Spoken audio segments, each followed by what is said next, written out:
video kali ini saya akan mereview analisis kadar protein metode formal. Berikut outline yang akan dibahas. Yang pertama, pengertian kadar protein, prinsip metode formal, proses analisis, kelebihan dan kekurangan metode formal, dan pentingnya analisis kadar protein. Apa itu analisis kadar protein?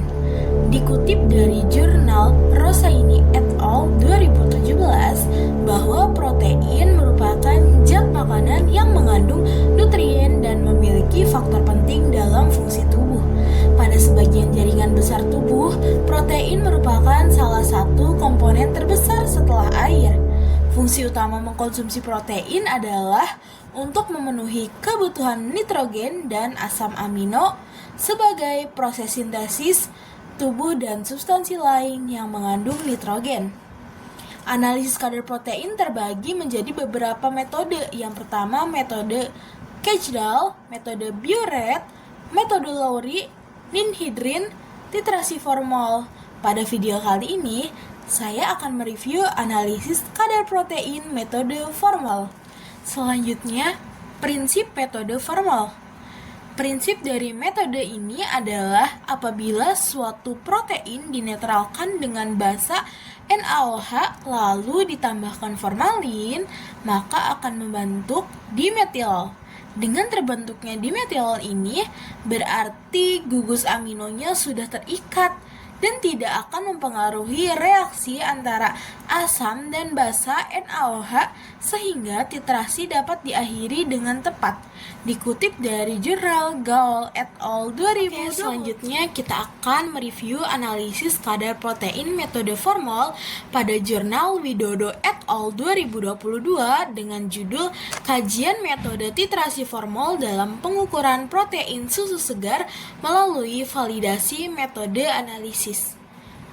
Pertama, untuk pendahuluannya terlebih dahulu. Jadi, susu merupakan sumber protein hewani yang kaya nutrisi dan penting bagi kesehatan. Mutu susu segar sangat bergantung pada kandungan nutrisinya, khususnya protein yang berperan dalam metabolisme dan sebagai indikator kualitas susu. Protein utama dalam susu terdiri dari kasein dan whey protein. Yang keduanya mempengaruhi nilai gizi dan harga jual susu. Untuk menentukan kandungan protein dalam susu, berbagai metode analisis dapat digunakan. Salah satunya yaitu metode titrasi formal. Metode ini bekerja berdasarkan reaksi kesetimbangan asam basa yang terjadi antara formaldehida dengan asam amino dalam protein. Tujuan dari penelitian ini adalah untuk mengukur kadar protein dalam susu menggunakan metode titrasi formal serta untuk mengevaluasi kelayakan metode tersebut melalui uji presisi, akurasi, LOD, dan LQQ. Nah, hal ini penting agar metode yang digunakan benar-benar sesuai untuk analisis kandungan protein dalam produk susu yang beredar di masyarakat. Selanjutnya, alat dan bahan yang digunakan pada penelitian ini terdiri dari yang pertama untuk alat, ada Erlenmeyer, pipet tetes, labu ukur, gelas ukur, biuret, klem, dan statif. Sedangkan untuk bahan yang dibutuhkan ada sampel susu, aquades, kalium oksalat, phenolphthalein 1%, NaOH 0,1 N, formalin 40%. Yang selanjutnya yaitu tahap proses titrasi formal. Di sini yang pertama menimbang sampel susu 10 ml. Nah, setelah disiapkan 10 ml sampel susu, ditambahkan 20 ml aquades yang berfungsi sebagai pelarut untuk melarutkan protein dalam susu agar homogen. Selanjutnya ditambahkan 0,4 ml larutan kalium oksalat jenuh yang berfungsi untuk mengendapkan ion kalsium dalam susu agar tidak mengganggu proses titrasi dan pembentukan kompleks dalam formaldehid. Selanjutnya ditambahkan 1 tetes larutan indikator PP atau phenolphthalein 1% sebagai indikator pH untuk menentukan titik akhir titrasi yang akan berubah menjadi merah muda pada suasana basah. Selanjutnya, didiamkan selama 2 menit agar reaksi awal berjalan stabil dan homogen. Lalu dilakukan titrasi pertama menggunakan NaOH 0,1N sampai warna berubah menjadi merah muda. Nah, NaOH ini berfungsi untuk menetralisir asam dalam larutan dan menyiapkan kondisi basah sebelum penambahan larutan selanjutnya atau formalin.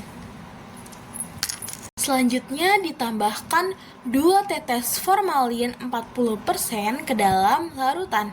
Nah, formalin ini bereaksi dengan gugus amino dan protein sehingga membentuk kompleks dan melepaskan ion H+ sehingga memerlukan titrasi ulang.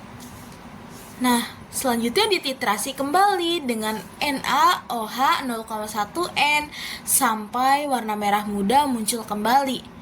Nah, ini nih menunjukkan jumlah ion H+ yang dilepaskan akibat reaksi formalin dengan protein.